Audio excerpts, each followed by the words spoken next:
Friend, video शुरू करने से पहले आपसे एक सवाल पूछता हूं। अगर आप किसी विपदा में फंस जाओ, किसी घटना में फंस जाओ, तो सबसे पहले आप किसके पास जाओगे? लाजमी सी बात है, आप अपने परिवार के पास जाओगे।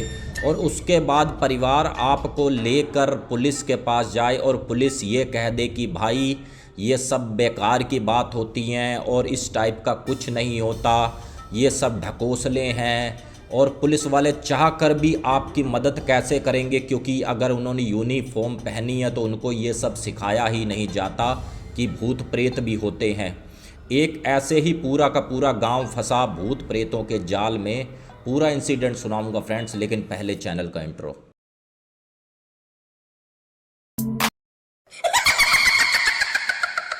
आइए फ्रेंड, शुरू करते हैं आज की स्टोरी। फ्रेंड, ये स्टोरी आई है हमारे पास मध्य प्रदेश से, और इसमें मैं आपको सबसे पहले मुख्य किरदार से रूबरू करवा दूं, आरती और राघव। ये वो लोग होते हैं फ्रेंड्स जो अपने घर की मर्जी के खिलाफ भागकर शादी करते हैं, और घर में जो भी सोना चांदी होता है आरती अपने बैग में भर लेती है, क्योंकि पैसे की तरफ से इनको कोई कमी नहीं होती। अपने घर से तो निकल जाते हैं। अब किसी शहर में रुकना तो इनके लिए पॉसिबल नहीं था, क्योंकि पुलिस की वहाँ पर एंट्री भी बड़ी जल्दी हो जाती। तो इन्होंने एक गांव चुना मध्य प्रदेश का। वो गांव था भैरवपुर, और ये सीधा उस गांव में पहुँचे। और जैसे ही उस गांव में पहुँचे तो वहाँ का जो सरपंच था अपने गांव वालों के साथ एक बरगद के पेड़ के नीचे मीटिंग कर रहा था। और ये हाँफते हुए पहुँचे, सरपंच जी हमें आपकी मदद चाहिए। अगर कोई भी आपके पास आता है तो आप उसको निराश नहीं लौटाते, ये हमने सुना है। तो इस पर सरपंच ये कहता है कि आप रुको 10 मिनट, मैं ज़रा गांव वालों के साथ जो मीटिंग कर रहा हूँ वो निपटा लूँ, उसके बाद तुम्हारी पूरी व्यथा सुनूंगा। आरती और राघव बैठ जाते हैं एक किनारे पर, और इनकी जब मीटिंग घंटे 2 घंटे बाद निपटती है तो सरपंच जी बोले, हाँ जी बताओ मैं आपकी कैसी मदद कर सकता हूँ। तो इस पर राघव ये कहता है, सरपंच जी देखो, हम अपने घर से भाग कर आए हैं और हमने भाग कर शादी करी है, और हमारे घर वाले ना तो आरती को एक्सेप्ट करेंगे, ना तो भाई इसके घर वाले मुझे एक्सेप्ट करेंगे। तो सरपंच जी बोले, वो तुम्हारी वेशभूषा से मुझे लग ही रहा था कि तुम घर के भागे हुए हो, लेकिन अब ये बताओ मैं तुम्हारी क्या मदद कर सकता हूँ। तो इस पर राघव ये कहता है कि अगर यहाँ पर कोई मकान बिका हुआ है तो हमको मकान दिलवा दो। अगर कोई रेंट वाला सीन है भाई, किराए वाला, तो प्रधान जी हमको वो दिलवा दो। प्रधान जी बोलते हैं कि चलो मैं अपने संग साथी से पूछता हूँ और तुम्हें जल्द बताता हूँ। अब प्रधान जी अपने गांव में ट्राई करते हैं तो उसमें 2 चीज़ें मिलती हैं कि भाई एक मकान भी बिका हुआ है और एक किराए का भी है। तो इस पर आरती ये कहती है कि मैं काफ़ी कुछ लाई हूँ अपने घर से, और जितना मकान की कीमत है उतना तो हमारे पास माल है, ऐसा करो हम मकान ही खरीद लेते हैं। और ये वहाँ पर एक मकान ख़रीद लेते हैं, छोटा सा, लगभग 2 कमरों का और एक किचन होती है, और उसमें ये लोग शिफ्ट हो जाते हैं। लेकिन जो इनका चाल चलन होता है शहर वाला और गांव वालों को इनका चाल चलन भाता नहीं। इनकी हरकतें ऐसी थी कि अगर गली में निकल रहे हैं तो कंधे पे हाथ रख लिया या कमर में हाथ रख लिया, इस तरीके से। तो ये गांव वालों को काफ़ी ज़्यादा इनका व्यवहार बुरा लग रहा था।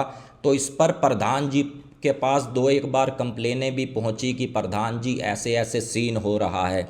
तो इस पर प्रधान जी बोले, चिंता मत करो, जिस दिन मेरे पास कोई तगड़ा प्रूफ या मैंने देख लिया तो हम इनसे बात करेंगे। अगर ये नहीं माने तो भाई हम इनको गांव से बाहर कर देंगे।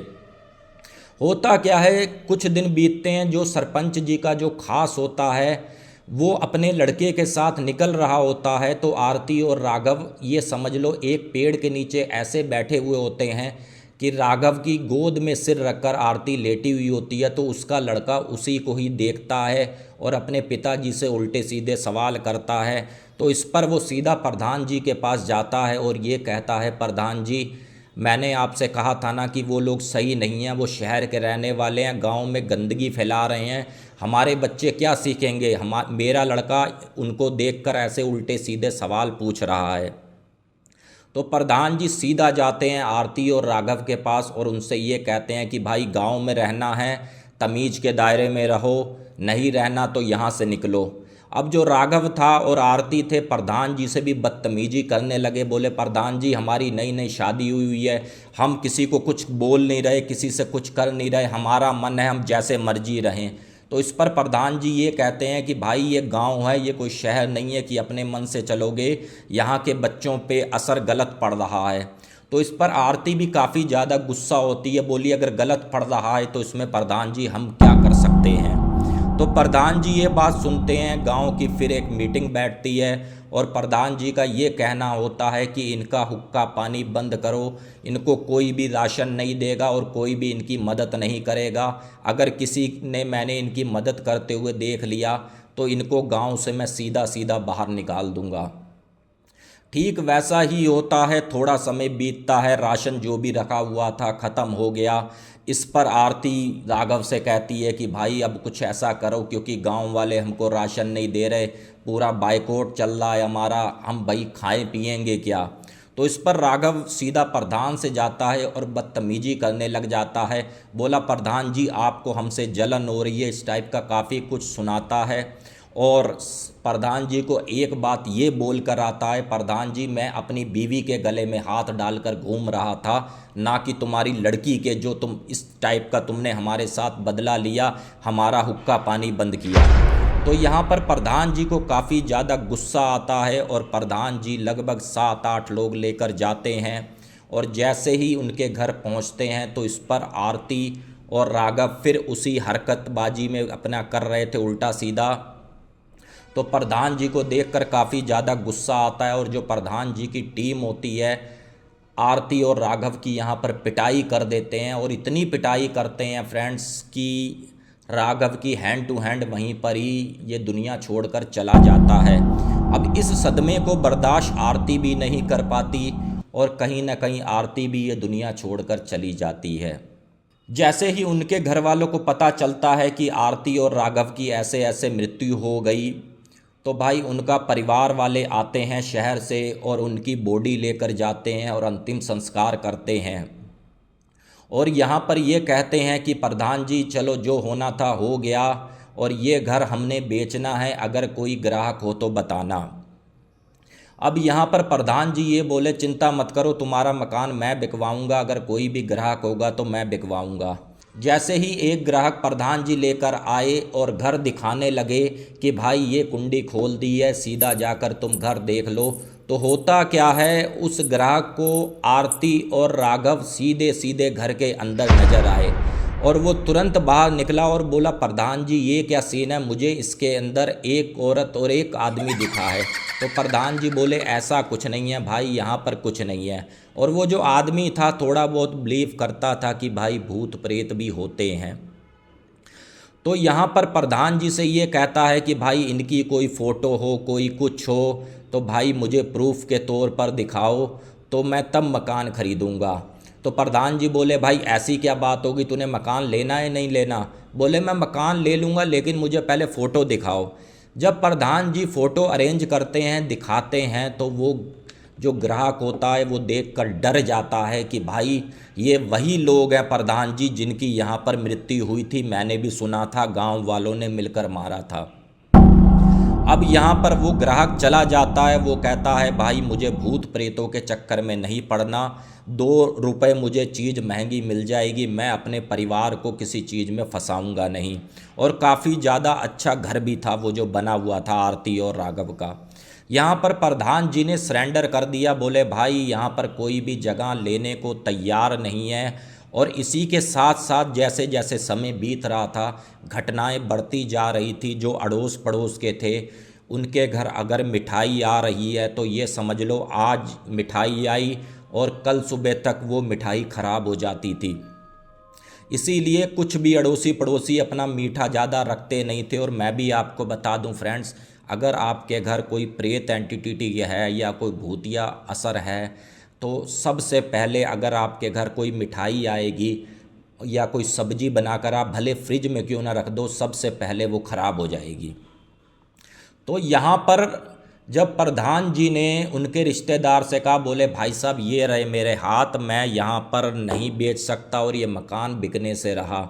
तो उनका एक रिश्तेदार ये कहता है यार क्यों नहीं बिकेगा, चलो मैं यहाँ पर आके रात रुकता हूँ।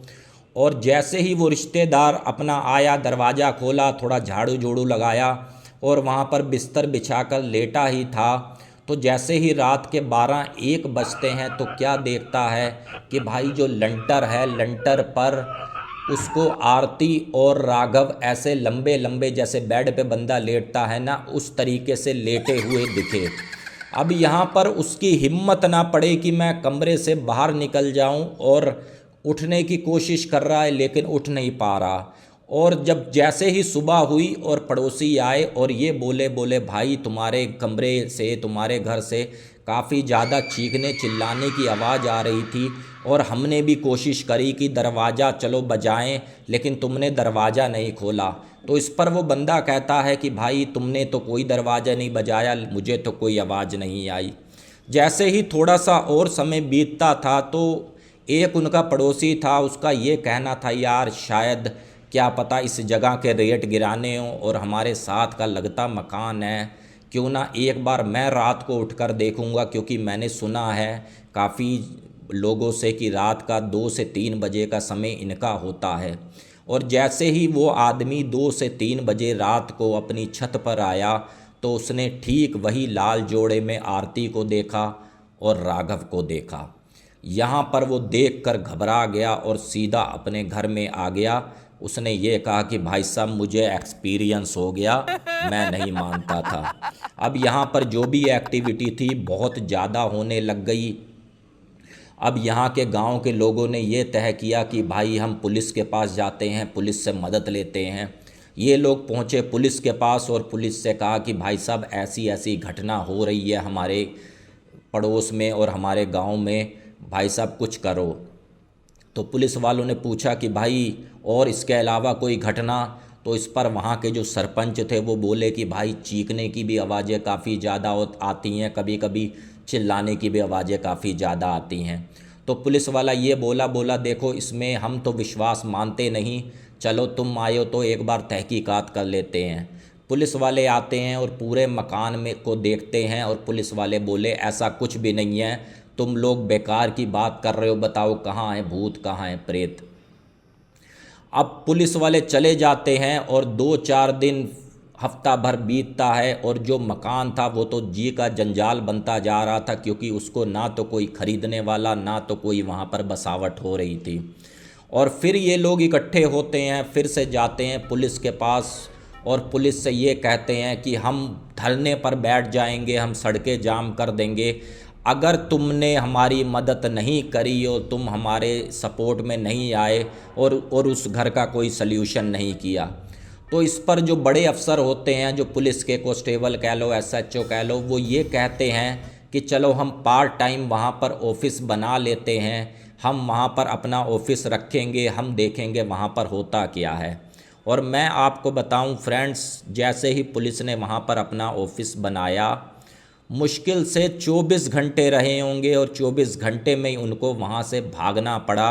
और उनका ये कहना था कि भाई हम अपने ऑफिस में बैठे हुए हैं, और उनकी हमारे पास फ़ोटो भी थी, तो वो हमारे हर सिपाही को कहीं ना कहीं मकान के अंदर वो दिखे।